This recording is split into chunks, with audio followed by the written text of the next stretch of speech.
الحمد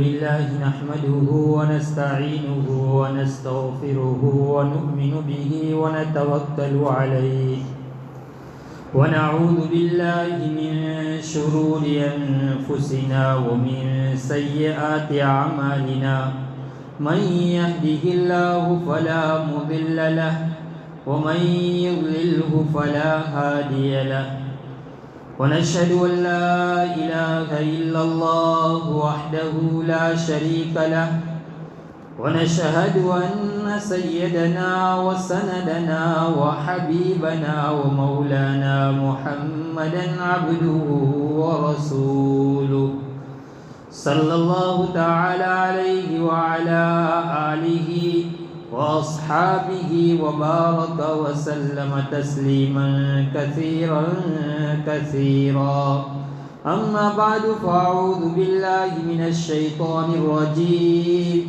بسم الله الرحمن الرحيم واتقوا الله الذي تساءلون به والأرحام إن الله كان عليكم رقيبا وقال الله تعالى يا أيها الذين آمنوا قوا أنفسكم وأهليكم نارا وقودها الناس والحجارة عليها ملائكة غلاظ شداد لا يعصون الله ما أمرهم ويفعلون ما يؤمرون وقال النبي صلى الله عليه وسلم ألا كلكم راع وكلكم مسؤول عن رعيته صدق الله العظيم. میرے واجب الاحترام، میرے بزرگوں، میرے بھائیوں اور گھروں میں سننے والی معزز خواتین، مائیں اور بہنیں، کچھ ہفتوں پہلے اس سلسلے میں بات ہوئی تھی کہ اولاد اللہ تبارک و تعالیٰ کی ایک بہترین نعمت ہے. اب اس نعمت کا شکر بھی ادا کرنا ہے اور اس کا حق بھی ادا کرنا ہے. جب انسان کی اولاد نہیں ہوتی تو وہ بہت ہی زیادہ پریشان رہتا ہے. شادی کے چند سال گزرنے کے بعد جب اولاد کی نعمت سے محروم ہوتا ہے تو وہ طرح طرح کے علاج کرواتا ہے، خود بھی دعا کرتا ہے اور اوروں سے بھی دعا کرواتا ہے. تو اولاد اللہ تبارک و تعالیٰ کی ایک بہت بڑی نعمت ہے. قرآن کریم میں اللہ تبارک و تعالیٰ فرماتے ہیں یَهَبُ لِمَن يَشَاءُ إِنَاثًا وَيَهَبُ لِمَن يَشَاءُ الذُّكُورَ أَوْ يُزَوِّجُهُمْ ذُكْرَانًا وَإِنَاثًا وَيَجْعَلُ مَن يَشَاءُ عَقِيمًا. اللہ جس کو چاہتا ہے اس کو بیٹیاں عطا فرماتا ہے، جس کو چاہتا ہے اس کو بیٹے عطا فرماتا ہے، اور جس کو چاہتا ہے اللہ اس کو بیٹے اور بیٹیاں دونوں عطا فرماتے ہیں، اور جس کو چاہتا ہے اللہ اس کو بانجھ رکھتا ہے، اولاد سے محروم ہوتے ہیں. تو بہرحال اولاد اللہ تبارک و تعالیٰ کی ایک بہت بڑی نعمت ہے. حضرات انبیاء علی نبینا علیہ السلام نے بھی اس نعمت کو اللہ سے مانگا ہے اور اللہ سے خوب رو رو کر مانگا ہے. حضرت زکریا علیہ السلام نے اللہ سے مانگا، حضرت ابراہیم علیہ نبینا علیہ السلام نے اس نعمت کو اللہ سے مانگا. اور پھر اللہ سے دعا بھی کرنی چاہیے کہ باری تعالیٰ ہماری اولاد کو نیک صالح بنا، ہماری آنکھوں کی ٹھنڈک بنے، ایسی اولاد عطا فرما جو ہماری مطیع ہو، ہماری فرما بردار ہو. میرے بھائیوں، جب اولاد اللہ تبارک و تعالیٰ کی نعمت ہے، جب انسان کو یہ نعمت مل جاتی ہے تو اب اس کا حق بھی ادا کرنا ہے. اس کا ایک حق تو ظاہری حق ہے اور اس کا ایک حق باطنی حق ہے. عام طور پر انسان جو ظاہری حق ہے اس کی تو برابر اس کا پاس و لحاظ رکھتا ہے اور اس کا خیال کرتا ہے کہ اس کے کپڑے چتھرے اور اسی طرح اس کے اچھے سے اچھی غذا کھلاتا ہے اور اس کی جائیداد کی فکر کرتا ہے کہ میں دنیا سے چلا گیا تو میرا بیٹا اور میری اولاد کسی کے سامنے ہاتھ نہ پھیلائے. اس کی آمدنی کی فکر کرتا ہے، اس کے لیے گھر کی فکر کرتا ہے. یہ اس کے ظاہری حق کے بارے میں تو اولاد کی بہت زیادہ فکر کرتے ہیں، لیکن اس کا ایک باطینی اور روحانی حق ہے جس کے بارے میں عام طور پر انسان اس سے غافل ہے.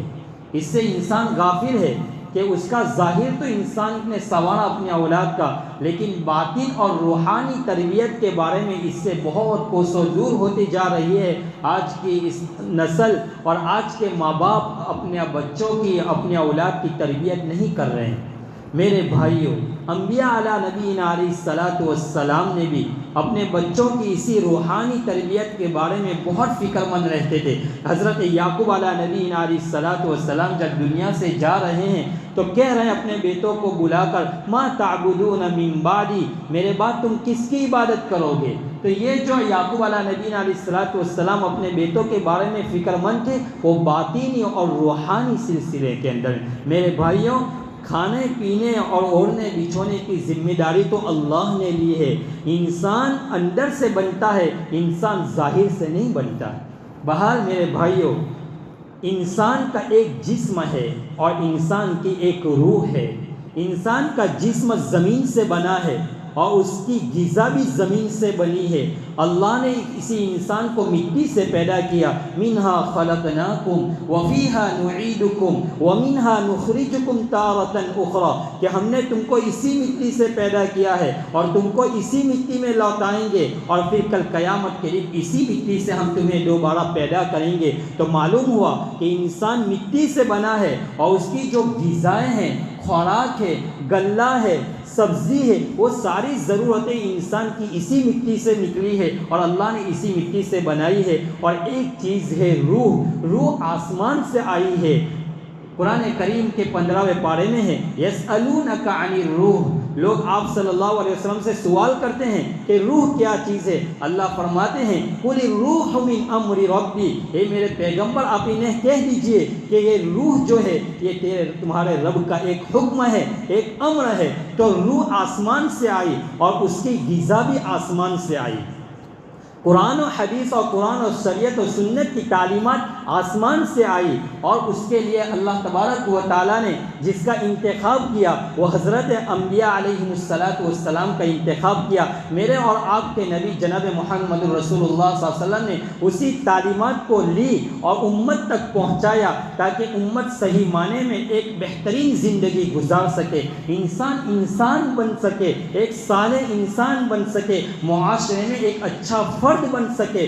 تو ایک چیز ایک جسم ہے اور جسم زمین سے بنا ہے اور اس کی غذا بھی زمین سے بنی. اور ایک چیز ہے روح. روح آسمان سے آئی ہے اور اس کی غذا بھی آسمان سے آئی ہے. بہرحال میرے بھائیوں، اب ان چیز کو سامنے رکھتے ہوئے میں آپ کو کچھ سمجھانا چاہتا ہوں کہ عام طور پر اولاد کی جو تربیت کی جاتی ہے، اولاد کی تربیت کے سلسلے میں عام طور پر فکر نہیں ہوتی، اور اگر فکر بھی ہوتی ہے تو تعلیم کی فکر ہوتی ہے، تربیت کے بارے میں فکر نہیں ہوتی.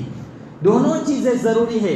تعلیم کی بھی فکر کی جائے اور تربیت کی بھی فکر کی جائے. اور تربیت کے ساتھ ساتھ تعلیم، کون سی تعلیم دی جائے؟ فرمایا قرآن و سنت کی تعلیم دی جائے، قرآن و حدیث کی تعلیم دی جائے، تاکہ ان کے سامنے یہ بات ہو کہ میرے ماں باپ کے حقوق کیا ہے، پڑوسیوں کے حقوق کیا ہے اور لوگوں کے حقوق کیا ہے. اور اسی قرآن و سنت کے ذریعے اللہ تبارک و تعالیٰ کی معرفت ہوگی. آپ علیہ الصلاۃ والسلام کیا لے کر آئے تھے اور امت تک کیا پہنچایا، اس چیز کا اس کو علم ہوگا. اس کو زندگی کیسے گزارنا ہے اس کا علم اس کو قرآن و سنت سے ہوگا. اگر نری تعلیم ہوگی، قرآن و سنت کی تعلیم نہیں ہوگی تو وہ انسان نہیں، وہ جاہل ہے. اس کے سامنے حق اور باطل میں فرق کرنے والی کوئی چیز نہیں ہوگی. اس کو یہ تک معلوم نہیں ہوگا کہ میرے ماں باپ کے میرے اوپر کیا حقوق ہے، میرے بھائی بہنوں کے میرے اوپر کیا حقوق ہے، میرے پڑوس کا میرے اوپر کیا حقوق ہے. اس کو کچھ بھی معلوم نہیں ہوگا. اس لیے تعلیم دی جائے تو قرآن و سنت کی تعلیم دی جائے. انبیاء علیہ نبینا علیہ الصلاۃ والسلام یہی تعلیم لے کر آئے تھے. آپ علیہ الصلاۃ والسلام یہی تعلیمات لے کر آئے تھے. اور اللہ کے رسول نے محنت کی صحابہ کو. وہ صحابہ بالکل ان پڑھ تھے، نہ پڑھے لکھے تھے، بالکل چرواہے، بکریاں اونٹ چرانے والے تھے، لیکن نبی اکرم صلی اللہ علیہ وسلم کی صحبت اختیار کی اور آپ علیہ الصلاۃ والسلام نے ان پر محنت کی. تو وہ صحابہ دنیا کے پیشوا بن گئے، وہ صحابہ قوم کے مقتدا بن گئے، جن کے بارے میں اللہ تبارک و تعالیٰ نے فرمایا رضی اللہ عنہم ورضوا عنہ. یہ کب بنے؟ یہ اسی تعلیمات قرآن و سنت کی تعلیمات سے بنے. میرے بھائیوں، ہم نے اپنے اولاد کی تعلیم کی تو فکر کی، تربیت کی فکر نہیں کی۔ ہم نے ان کو تعلیم بھی دی تو دنیا کی تعلیم دی، ان کو قرآن و سنت سے کوسوں دور رکھا۔ اس کی مثال ایسے ہی میرے بھائیوں کہ ایک آدمی ایک پرندے کو پالتا ہے اور اس کو لانے کے بعد ایک پنجرے میں رکھتا ہے، اور اس پنجرے کو سونے کا پنجرا ہوتا ہے، اور اس سونے کے پنجرے میں اس پرندے کو رکھتا ہے۔ اب اس کے اندر میں اس کو رکھنے کے بعد اس پرندے کو اگر وہ غذا نہ دے تو وہ پرندہ سونے کی پنجرا ہوتے ہوئے بھی اس کے اندر میں وہ سکون سے رہے گا۔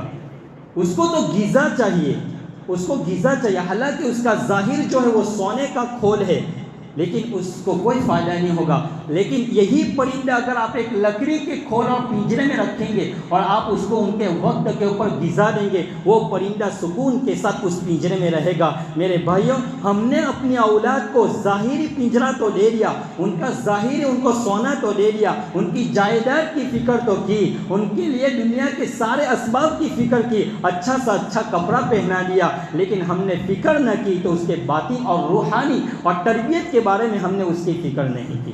بہت ضرورت ہے، یہی وجہ ہے کہ یہی اولاد جب بڑی ہوتی ہے تو باپ کے گریبان کے اوپر ہاتھ ڈال دیتی ہے، یہی لڑکیاں جب بڑی ہوتی ہے، جب تربیت نہیں ہوتی ہے تو ماں کو دھکا دے دیتی ہے۔ میرے بھائیوں، حضرت امیر المؤمنین عمر ابن خطاب رضی اللہ تعالیٰ عنہ کے دور خلافت میں ایک شخص، ایک باپ اپنے بیٹے کا مقدمہ لے کر آئے، اور مقدمہ لانے کے بعد امیر المؤمنین سے کہا، امیر المؤمنین، میرا بیٹا میرا نافرمان ہو چکا ہے، میرے حقوق ادا نہیں کرتے۔ حضرت عمر رضی اللہ تعالیٰ عنہ نے فرمایا ان کے بیٹے کو بلوایا، اور بیٹا جب آیا تو ابھی تو امیر المؤمنین کچھ بات کہے اس سے پہلے ہی اس بیٹے نے کہا، امیر المؤمنین، سب سے پہلے آپ یہ فرما دیجئے کہ بیٹے کے ماں باپ کے اوپر کیا حقوق ہے، کیا سارے کے سارے حقوق اولاد کے ماں باپ کے ذمے ہیں، اور ماں باپ کے سارے حقوق اولاد کے ذمے ہیں، کیا اولاد کے کچھ حقوق ہے یا نہیں ہے؟ حضرت عمر رضی اللہ تعالیٰ عنہ نے فرمایا کہ اولاد کے بھی کچھ حقوق ہے ماں باپ کے ذمے۔ فرمایا وہ کیا حقوق ہے، آپ میرے باپ کے سامنے اس کو بیان کر دیجئے۔ حضرت عمر رضی اللہ تعالیٰ عنہ نے فرمایا باپ کے اوپر سب سے پہلا حق یہ ہے کہ جب وہ کسی عورت کا انتخاب کرے نکاح کرنے کے لیے تو صالح اور نیک دیندار عورت کا انتخاب کرے۔ جس بچے کا ماں کا وہ انتخاب کر رہا ہے وہ نیک ہونی چاہیے اور وہ شریعت و سنت کے مطابق زندگی گزارنے والی ہو۔ فرمایا دوسرا حق یہ ہے کہ جب بچہ پیدا ہو تو ان کے صحیح نام ان کا تجویز کیا جائے۔ تیسرا حق یہ ہے کہ ان کو قرآن و سنت کی تعلیم دی جائے۔ فوراً وہ بیٹا کہا اب آگے آپ بیان نہ کیجیے، آپ میرے باپ سے پوچھیے کیا ان حقوق میں سے میرا کوئی حق ادا کیا ہے؟ فرمایا میرے باپ نے ایک مجوسی عورت کے ساتھ نکاح کیا ہے اور میرا نام میرے باپ نے جعل رکھا ہے، اور جعل کا معنی ہوتا ہے سیاہ فام، بد صورت، اور فرمایا میرے باپ نے مجھے قرآن و سنت کی تعلیم سے دور رکھا ہے۔ حضرت عمر رضی اللہ تعالیٰ عنہ غصے ہو گئے اور فرمایا اس شخص سے، اس باپ سے کہا کہ تو اپنا مقدمہ میری عدالت سے لے کر چلا جا، پہلے تو اپنے ظلم کی، تم پہلے اپنے بچے کے جو ظلم لے کر آیا ہے پہلے تم اپنے ظلم کی خود یہ کرو، فرمایا اس کی بھرپائی کرو، اس کی تم پہلے خود توبہ کرو اور پھر تم اپنے بچے اور اپنے لڑکے کی ظلم کی فریاد لے کر آنا۔ آج اس واقعے کو سامنے رکھتے ہوئے ہم اپنا جائزہ لیں، کیا ہم نے اپنی اولاد کے حقوق ادا کیے ہیں؟ ہماری اولاد ہماری تمناؤں کے اوپر، ہماری آرزوؤں کے اوپر اسی وقت پوری اتر سکتی ہے جبکہ ہم صحیح معنی میں اپنی اولاد کی ہم نے تربیت کی ہو۔ میرے بھائیوں، ہماری اولاد نیک کیسے بنے، ہماری اولاد ہمارے مطیع اور فرما بردار کیسے بنے، اس کے لیے میں چند چیزیں بیان کرتا ہوں، آپ اس کو سمجھیے اور اپنے گھروں کے اندر میں، اپنے خاندانوں میں اس اصول کو اپنائیے اور اپنے آنے والی نسلوں کو اسی اصول کے مطابق ان کو پروان چڑھائیے۔ انشاءاللہ ہماری اولاد ہماری آنکھوں کی ٹھنڈک بنے گی، مستقبل کا ہمارا سہارا بنے گی، اور یہی اولاد ہمارے لیے نجات اور صدقہ جاریہ بنے گی۔ سب سے پہلی بات، جب بچہ پیدا ہو تو اس کے دل میں اللہ کی محبت ڈالے، اپنے اولاد کے دلوں میں اللہ کی محبت ڈالے، ان کو یہ کہے کہ اس ساری کائنات کو اللہ نے بنایا ہے، ساری مخلوق کو اللہ نے بنایا ہے، ہمیں اللہ نے پیدا کیا ہے۔ انہیں بچوں کو بتائیے کہ اس کائنات کو چلانے والا اللہ ہے۔ جب بچہ پیدا ہوتا ہے تو ان کے سامنے دنیا کی محبت نہ ڈالی جائے، پیسے اور دھن دولت کی محبت نہ ڈالی جائے۔ جب بچہ سامنے ہو تو ان کو یہ نہ بتائے کہ ساری کائنات اور سرکاری نوکری بڑی چیز ہے، مال دولت بڑی چیز ہے، اور عہدہ اور منصب بڑی چیز ہے، اور یہ سب چیزیں انہیں نہ سکھائے۔ انہیں سکھائے کہ اللہ بہت بڑا ہے۔ ان کے دل میں اللہ کی اہمیت بسائے کہ ہمیں جو آنکھیں دی ہے وہ اللہ نے دی ہے۔ میں اللہ کے گھر میں بیٹھ کر کہتا ہوں کہ جب میں چھوٹا تھا، میں آپ کو اس واقعے کو آج بیان کرتا ہوں، پہلی مرتبہ اپنی زبان سے اس کو کہہ رہا ہوں۔ مجھے معلوم ہے کہ جب میں چھوٹا تھا، حص پڑھ کر گھر جاتا تھا، میری والدہ میرے لیے 5 کا سکہ 10 کی نوٹ اس وقت تکیے کے نیچے رکھتے تھے، اور یوں کہتے تھے، جب ہمیں کہتے تھے کہ پیسے مانگتے تھے، کہا اللہ نے تمہارے تکیے کے نیچے رکھے ہوں گے، جاؤ لے۔ کئی مرتبہ ایسا ہوا کہ والدہ گھر سے باہر چلی گئی تھی اور پیسہ رکھنا بھول گئی تھی، اور کبھی ہم نے گھر میں آیا تو والدہ کو نہ پایا، تو کبھی ہم نے دیکھا کہ اللہ نے پیسے رکھے، واقعتاً اللہ انتظام فرما دیتا تھا۔ میں اللہ کے گھر میں بیٹھ کر اس واقعے کو بیان کر رہا ہوں۔ تو میرے بھائیوں، اپنی اولاد کے سامنے اللہ کی بڑائی بیان کرے، ان کے دل میں اللہ کی محبت ڈالے، یہ سب سے پہلی چیز۔ نمبر 2، اولاد کے دلوں میں اللہ کا ڈر ڈالے۔ اولاد کے دلوں میں اللہ کا ڈر ڈالے۔ آج کیا ہو گیا ہمارے معاشرے کو، جب بچہ روتا ہے ان کو موبائل تھما دیتے ہیں، جب بچہ روتا ہے تو ان کو کہتے ہیں کالی بلی آئی، بھوت آیا، چڑیل آئی۔ یہ کیا چیز ہے میرے بھائیوں؟ اپنے اولاد کے دلوں میں اللہ کا خوف ڈالے کہ اللہ ہم نافرمانی کریں گے، ہم گناہ کریں گے، اللہ ہم سے ناراض ہو جائے گا۔ جب بچوں کے دل میں اللہ کا ڈر ہوگا تو بچہ طاقتور بنے گا، اس کے دل میں اللہ کے خوف کے علاوہ کسی کا خوف نہیں ہوگا۔ لیکن ہم نے اللہ کا ڈر نکال دیا اور مخلوق کا ڈر ڈال دیا، تو آج ہماری اولاد بزدل بنتی جا رہی ہے۔ آج وہ اللہ کا ڈر ان کے دلوں سے نکل چکا، وہ بلی اور کتے سے تو ڈرتی ہے لیکن اللہ کا خوف ان کے دل میں نہیں ہوتا ہے۔ تو سب سے پہلی چیز، بچوں کے اور اولاد کے دلوں میں اللہ کی محبت ڈالے۔ نمبر 2، اولاد کے دلوں میں اللہ کا ڈر ڈالے۔ اور نمبر 3، اولاد کے دلوں میں آپ علیہ الصلاۃ والسلام کی محبت ڈالے، کہ بچوں کو کہے کہ اس کائنات میں، اس روئے زمین پر ہمارا کوئی محسن ہو سکتا ہے، اور سب سے بڑا محسن ہو سکتا ہے تو وہ جناب محمد الرسول اللہ صلی اللہ علیہ وسلم ہے۔ اپنے بچوں کو کہے، بیٹے ہمارے نبی ایک ایسے محسن ہے کہ جن کے ذریعے ہمیں اسلام ملا ہے، ہمارے نبی کی وجہ سے ہمیں قرآن ملا ہے، ہمارے نبی کی برکت سے ہمیں ہدایت ملی ہے۔ اپنے بچوں کو سامنے یہ پیغام دے اور ان کو کہے کہ ہمارے نبی کا ہمارے اوپر کتنا بڑا احسان ہے۔ ہم چوپایوں کی طرح زندگی گزار رہے تھے، عورتوں کی منڈیاں لگتی تھی، قتل و غارت گیری کا بازار عام تھا، شراب نوشی عام تھی، سودی کاروباری پھیل چکا تھا۔ ایسی حالت میں جناب محمد الرسول اللہ صلی اللہ علیہ وسلم رونما ہوئے، اور آپ اس روئے زمین پر آپ جلوہ افروز ہوئے، اور آپ نے انسان کو انسان کی زندگی بنانے کا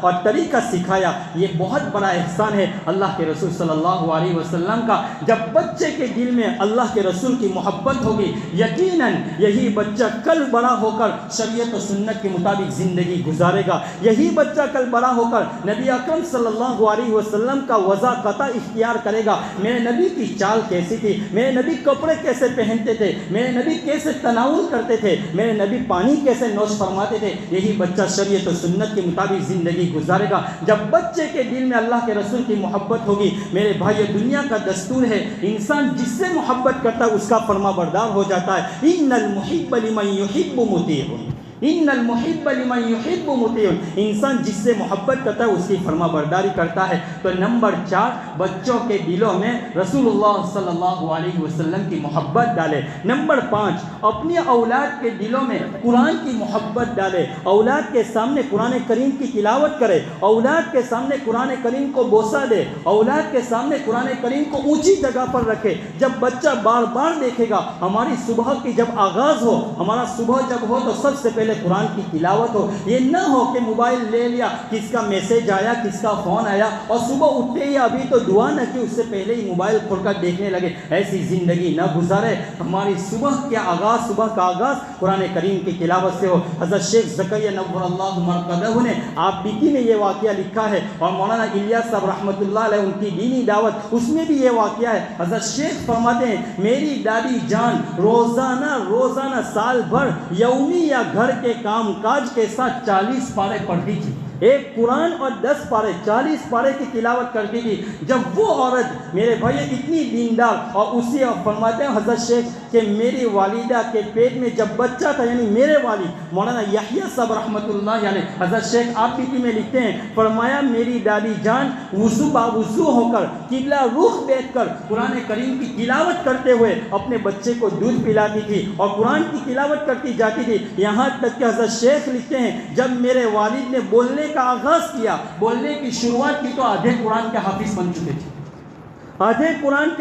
بن چکے تھے.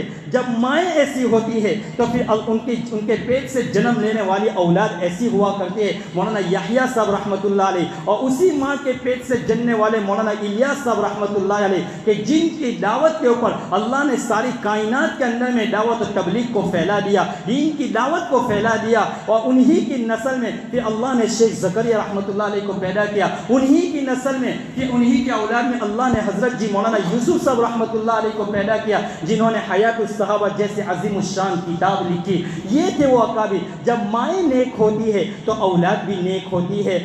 صفت الصفوہ میں علامہ ابن جوزی رحمۃ اللہ علیہ نے ایک واقعہ لکھا ہے. ایک بہت بڑے نیک صالح بزرگ گزرے ہیں, حضرت صالح رحمۃ اللہ علیہ. فرمایا ان کے 2 بیٹے تھے, ایک بیٹے کا نام حسن تھا اور ایک بیٹے کا نام علی تھا. فرمایا پوری زندگی حضرت صالح رحمۃ اللہ علیہ نے پوری رات عبادت میں گزاری, دین میں روزہ رکھتے تھے اور رات بھر وہ عبادت کرتے تھے. فرمایا ان کا انتقال ہو گیا تو ماں نے اور بیٹوں نے مشورہ کیا کہ تمہارے باپ نے تو اس طرح زندگی گزاری ہے, ہمیں بھی اب اس طرح زندگی گزارنی ہے. تو دونوں بیٹے اور ماں نے رات کے 3 حصے کیے.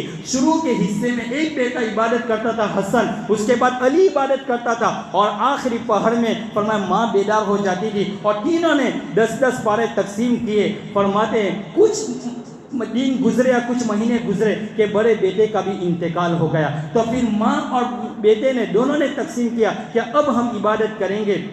اس کے بعد کچھ وقت گزرا کہ ماں کا بھی انتقال ہو گیا, تو پھر ایک بیٹا رہ گیا علی. فرمایا وہ اس نے ساری زندگی اسی طرح گزاری جس طرح اس کے باپ نے زندگی گزاری. تو میرے بھائیوں, ہم نیک بنیں گے تو اپنے اولاد ہمیں دیکھ کر اپنے آپ کو فالو کرے گی. تو سب سے پہلی چیز اولاد کے دلوں میں اللہ کی محبت ڈالے. نمبر 2 اولاد کے دلوں میں اللہ کا خوف ڈالے. اور نمبر 3 اولاد کے دلوں میں رسول اللہ صلی اللہ علیہ وسلم کی محبت ڈالے. نمبر 5 اولاد کے دلوں میں قرآن کی محبت ڈالے. اور نمبر 6 کے اوپر یہ ہے کہ اولاد کے دلوں میں ان کو حلال رزق کھلائے, خود بھی حلال رزق کھائے اور اولاد کو بھی حلال رزق کھائے. حرام رزق سے اولاد فرما بردار نہیں ہوتی.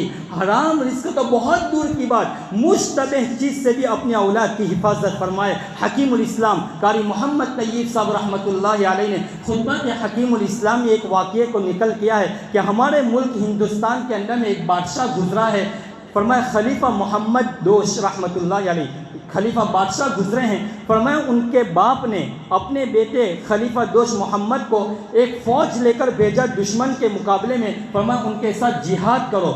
کچھ دن گزرے کہ خبر آئی کہ مسلمان کو شکست ہوئی اور آپ کا بیٹا فرمایا پشت پھر کر بھاگ گیا. تو اس باپ نے اپنی بیوی کو گھر میں جا کر کہی تم نے کیسے بچے کو جنم دیا جو پشت پھیر کر بھاگ گیا اور مسلمانوں کو شکست ہوئی. اس ماں نے اسی وقت فوراً کہہ دیا میرا بیٹا ایسا کام کر ہی نہیں سکتا, اللہ اس کو فتح نصیب فرمائیں گے. پھر تھوڑی دیر کے بعد خبر آئی کہ اللہ نے مسلمانوں کو فتح نصیب فرمائی. تو وہ باپ گھر میں جاتا ہے اور اپنی بیوی سے پوچھتا ہے. قاری طیب صاحب لکھ رہے ہیں خطبات حکیم الاسلام میں, فرمایا تم نے کیسے کہہ دیا کہ میرے بیٹے کو ایک ناکامی دیکھنے ناکامی کا منہ نہیں دیکھنا پڑے گا۔ فرمایا جب میں کپڑے کی سلائی، میں نے اپنے بچے کی اس طرح تربیت کی ہے کہ میں خود اپنے ہاتھ سے کپڑے کی سلائی کرتی تھی، دھاگے مارتی تھی، اور اس سے اوپر جو آمدنی آتی تھی اس کے ذریعے میں اپنی غذا کا انتظام کرتی تھی اور اپنے بچے کو کھلاتی تھی۔ میں نے آج تک 9 مہینے تک اپنے پیٹ میں جب تک یہ بچہ تھا، میں نے آپ کی آمدنی سے 1 روپیہ بھی استعمال نہیں کیا۔ آپ کے پیسے کا ایک آمدنی اور ایک غذا، ایک چاول کا ایک ٹکڑا بھی میں نے اپنے منہ میں نہیں ڈالا، اس لیے کہ مجھے شک تھا کہ کہیں یہ روزی شبہ والی نہ ہو۔ فرمایا میں اپنے بچے کو ہمیشہ باوضو ہو کر اور قرآن کی تلاوت کر کے میں اس کو دودھ پلاتی تھی اور اللہ سے دعا کرتی تھی کہ اللہ میرے بیٹے کو نیک صالح بنانا، کہ مجھے امید تھی کہ میرے بیٹے کو اللہ ایسا دن کبھی نہ دکھائے۔ اس لیے میں نے یقین کے ساتھ کہا، یہ دیکھیں میرے بھائیوں، جب مائیں نیک ہوتی ہے تو ان کے پیٹ سے جننے والی اولاد بھی نیک ہوتی ہے۔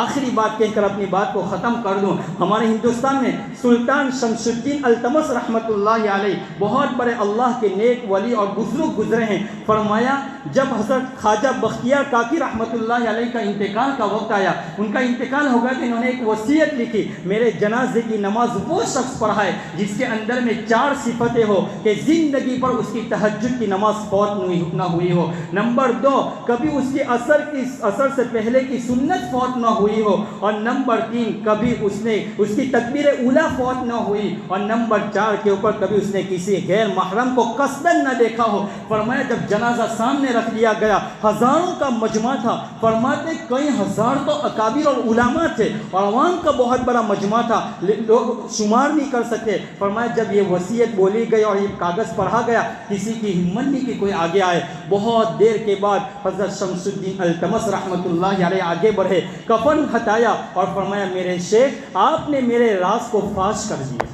آپ نے میرے راز کو فاش کر دیا۔ یہ چیز خواجہ بختیار کاکی رحمۃ اللہ علیہ کو معلوم تھی، تبھی تو جا کر انہوں نے یہ کہہ دیا کہ ایسے شخص بھی دنیا میں جینے والے ہیں کہ تم جس کے ماتحت زندگی گزار رہے ہو، جس بادشاہ کے تحت تم زندگی گزار رہے ہو، تمہارا بادشاہ اور ان کے یہ اوصاف ہے، ان کی یہ صفت ہے۔ میرے بھائیوں، ہم خود نیک بنیں اور اپنی اولاد کو نیک بنائے، یہ اللہ کی نعمت ہے۔ یاد رکھو، ہم نیک بن جائے، اوابین کے پابند بن جائے، تہجد گزار بن جائے، اور آپ کی اولاد اگر آپ کی نافرمان ہے، شریعت و سنت سے کوسوں دور ہے، اور آپ یوں چاہے کہ میں نے تو میری اولاد کو کہا کہ نماز کے لیے چلے، عبادت کیجیے، وہ میرے قابو سے باہر ہے، میری بات نہیں مانتی، میں اب کیا کروں، میرے اعمال میرے ساتھ وہ اپنا بھگتیں گے۔ یاد رکھو، کتنے بھی بڑے نیک بن جاؤ، آپ جنت میں نہیں جا سکتے، آپ اسی وقت جنت میں جائیں گے جب آپ اپنی اولاد کی فکر کریں گے۔ یا ایھا الذین